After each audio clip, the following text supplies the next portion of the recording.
सांगतात तेच आई वडिलांची कदर करा, हे करा ते करा. तुम्हाला ते माहितीये का, मराठी संत आहेत ते, तर त्यांचं बोलण्याचं जे टोनिंग आहे, डिलिव्हरिंग ऑफ देअर स्पीच, अशा पद्धतीने ते डिलिव्हर करतात. सांगतात एकच की बाबा नो, आई वडिलांची कदर करा, पण त्या सांगतानाचा जो पद्धत आहे किंवा सांगण्यामागची जी स्टोरी आहे ती इतक्या सुंदर पद्धतीने डिझाईन करतील ते, की तो व्यक्ती एका लेक्चर मागे किंवा एका स्पीच मागे जवळपास 50 ते 70 हजार रुपये अगोदर घेत होते. आता तर नेहमी लाखाच्या पलीकडे घेत असते. आलं का लक्षात? So speech delivering should be of that level. आता आपले आज आपण सगळेजण इथे इंडिपेंडन्स डे साठी जमलेलो आहे. त्याचं महत्व काय आहे ते आधीचे लोक सांगून गेले. मी फक्त मला टीचरनी म्हटलं म्हणून इथे 2 शब्द मांडायला आलोय. आपला दुसरा काही हेतू नाही याच्या मागचा. धन्यवाद. जय हिंद, जय भारत. बिस्किट गोळा खा, चालते.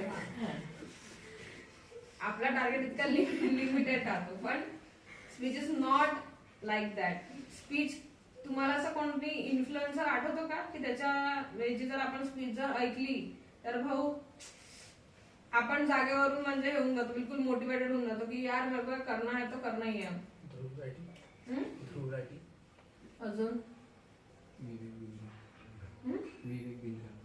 अजून संदीप माहेश्वरी, राज ठाकरे. तो व्यक्ती करेल नाही करेल नंतरची गोष्ट, पण तो व्यक्ती काय करतो, द डिलिव्हरिंग ऑफ स्पीच त्याची स्किल आहे. अरे तू आ रे, आपल्या डोक्यामध्ये ते चालतंय. येते का लक्षात? So speech delivering should be of that level. तर तुम्ही जे काही स्पीच लिहिता, तुम्हाला कुठलाही टॉपिक असेल स्पीच लिहिण्यासाठी, मग तुमच्या शाळेमध्ये ब्लड डोनेशन कॅम्प आलेला आहे, त्याच्यावरती तुम्हाला स्पीच डिलिव्हर करायचं आहे, किंवा तुमच्या शाळेमध्ये ट्री प्लांटेशन आलेलं आहे, मान्यवर आले होते, त्याने आम्ही झाड दिलं, त्याने ते लावलं, त्याने पाणी टाकलं, 2-4 5 फोटो काढले, समाप्त. You have to give the actual facts. काहीतरी फॅक्ट्स द्यावे लागेल. कोण आलं होतं, काय आलं होतं, मग तुम्ही ऑनरेबल गेस्ट कोणाला सिलेक्ट कराल, है ना? तर ट्री प्लांटेशन साठी तुमच्या स्कूलमध्ये जर सेमिनार होतोय तर अशा ठिकाणी तुम्हाला स्पीच डिलिव्हर करायचे, किंवा त्याची तुम्हाला रिपोर्ट लिहायची येते, त्याच्याच खाली रिपोर्ट रायटिंग. त्याचं जर तुम्हाला रिपोर्ट रायटिंग जर लिहायचे तर त्या ठिकाणी तुम्ही कोणत्या गेस्टला बोलवाल याच्यावरती थोडंसं डोकं लावायचं असतं. आपण काय लावतो, शाळेमधला कार्यक्रम म्हणजे आपला चीफ गेस्ट कोण असतो, शाळेचा प्रिन्सिपलच असतो तिथे. But actually he or she is not the chief guest. Chief guest म्हणजे काय, प्रमुख पाहुणे. मग प्रमुख पाहुणे शक्यतो कोण असतात, त्या फील्डशी रिलेटेड त्यांनी जे काही एक्सपर्टीज अचीव्ह केलेली आहे त्या व्यक्तीला आपण तिथे काय करतो, इन्व्हाइट करत असतो. आणि ते त्यांचं काहीतरी तुकबंदी जमली पाहिजे. नाहीतर ट्री प्लांटेशन आहे आणि आपण कोण बोलवत आहे, पुष्पा. त्याच आणि अरे तो सध्या ट्रेंडिंग मध्ये आहे भाऊ, 2 रील नंतर त्याची रील येते है ना. तो जेलमध्ये तर का गेला, तर गेला का बरं तो, है ना. लुक ऍट दॅट रिपोर्टर्स, जसं का त्यांचाच लागलेला भाऊ जेलमध्ये गेल्यासारखं, है ना. त्यांची टोनिंग बघा, एकच वाक्य म्हणतील पण असं पण म्हणतील असं पण म्हणतील. बघितलंय का रिपोर्टर्सला?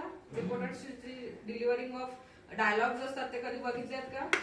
अभी खबर आई है कि पुष्पा मूवी के चलते अल्लू अर्जुन को कैद किया गया, उनको अरेस्ट किया गया. सुनिए सुनिए सुनिए सुनिए, परत तेच सांगते. म्हणजे आपण ऐकू असं होऊन जातो की जसं काय म्हणजे इमोशन आपल्यात त्याच्यात क्रिएटिव्ह नसेल होणार तर तरी आपल्याला अरे बिचारा असं वाटतं की तो स्टेजवर तिथे धावतच आहे. आलाय लक्षात?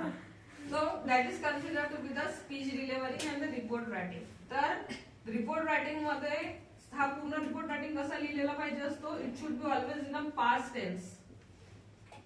Report writing should always be in a past tense. Report writing नेहमी पास्ट टेन्स मध्ये असतं, कारण आपण रिपोर्ट देणं म्हणजे काय, रिपोर्ट देणं म्हणजे काय, त्याचं जिद्द जागतं उदाहरण काय सांगते मी तुम्हाला, तुमच्या लोकॅलिटी मध्ये सांगते. तुमच्या इथे जर काम करायला जर कामवाली असेल, ठीक आहे ना, शी इज अ रिपोर्टर. तिच्यासारखी उत्तम रिपोर्टर कोणीच नाही. कावा काढते काल काहून आली नव्हती, ती सांगते मग पूर्ण खबर. अजी मोठ्या साहेबाच्या घरी काल बारशाचा कार्यक्रम होता. मग तिथं कोण पाहून आलं, मग बुंदी होती की जिलेबी होती है ना, स्वयंपाकासाठी आचारी कोण आला होता, त्यानं किती पैसे घेतले है ना, गिफ्ट मध्ये काय काय आलं, एखाद्याने दारू पिऊन जर धिंगाणा घातला असेल त्याची सुद्धा अपडेट्स सगळी त्याच्यामध्ये काय राहणार, उतरवलेली राहणार.